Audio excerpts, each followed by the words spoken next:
Between the ages of 10 and 15 years old, kids undergo tremendous transition. They're not children anymore. It's a very brief period of time that is so potent with potentiality, and also at the same time can be set one on a misguided course. They begin to grapple with big questions, and the decisions they make can have a lifelong impact. They're beginning to really notice hypocrisy in the adults in their lives, and they're beginning to look more towards peers. And so if what they're seeing and what's available to them are examples that aren't healthy, then it's almost to be expected that they would fall into the same patterns that are in their environment. Most kids aren't equipped to make major decisions by themselves at this age, so they look to their friends, classmates, and whatever is popular to lead the way. One of the biggest concerns at this age is fitting in. Everyone wants to be a part of something that's bigger than them. You know, this is why gangs are so prevalent, and this is why so many of them join gangs at this time. It's because they're really wanting to identify, and peers are very important at that time.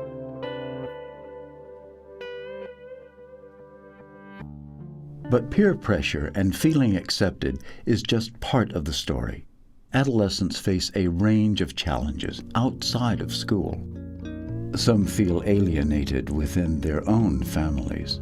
Some face neglect, verbal abuse, sexual abuse, or physical abuse at home. Middle school age kids, like, they're brought up in, some people are brought up in an environment where, you know, if someone insults you, if someone hits you, you're expected to insult them or hit them back just automatically. For many adolescents, their neighborhood and community isn't any safer than their home. They're facing gang violence. They're facing incarceration of family members. They're facing stabbings, shootings. They're facing pregnancy. We, as adults, as parents, tend to see this age group merely as problems to be contained or as problems waiting to happen. Because you're kind of left here, you're at that awkward age where people don't want to deal with you. People want to tell you what you're doing wrong, you know, and you're kind of prickly and hard to deal with. The news today reflects how our decisions and how our kids' decisions are playing out.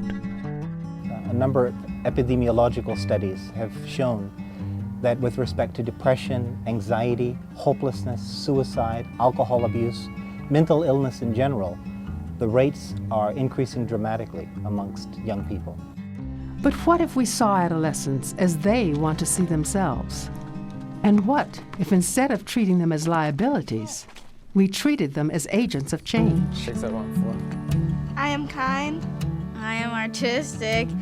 I am determined. I am powerful. I am respectful. I am honest. I am creative. I am curious. I am friendly. It's not simply a time in which youth have to kind of be contained until they are ready to render service. The idea that if we treat youth with the proper degree of respect, if we provide them with the proper tools, that they are ready today to play their role in the development of a healthy community life. You know, they have ideas and opinions that are just as valuable, just as worthy as anyone else you may meet. What if we could equip them with the tools to make the best decisions they can, and not based on our fears, but rather on our love and respect for who they are? All over the country, concerned adults are running programs to steer middle schoolers on a good path. Members of the Baha'i faith have started their own programs with a unique approach. It's different from just the Boys and Girls Club because it's got that spiritual component to it also, and that's what makes it attractive to a lot of people.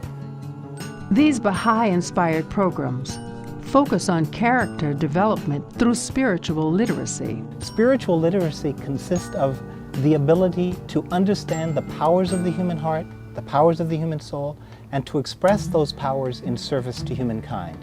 All kids love to serve, and it's just focusing their energy in the right way and just coordinating it for them, and then they get on board like really fast. The Baha'i faith has a name for this middle school age group. They call them junior youth. The junior youth programs are for kids from every background. You know, it focuses on principles that are true to all religions. Spiritual development isn't something that's talked about in the outside world, but it's who we are. You know, we are innately spiritual beings. These programs aim to bring out the spiritual nature of youth and empower them to serve in their communities. We're really trying to help them to have courage in their lives to make the right moral decisions and to recognize that every single day they're being asked to make moral decisions.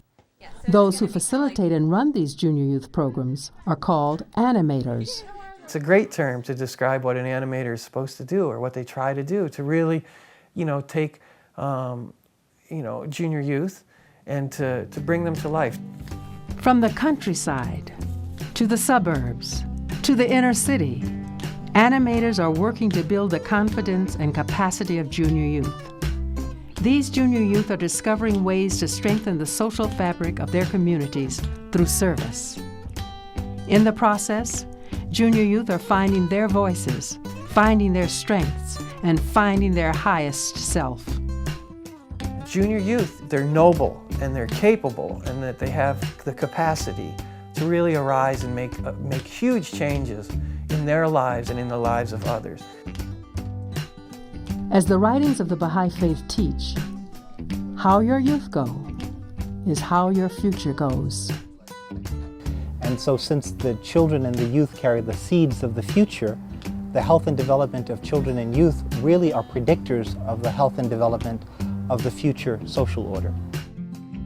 In this newsreel, you will see how junior youth groups and animators are transforming their lives and communities.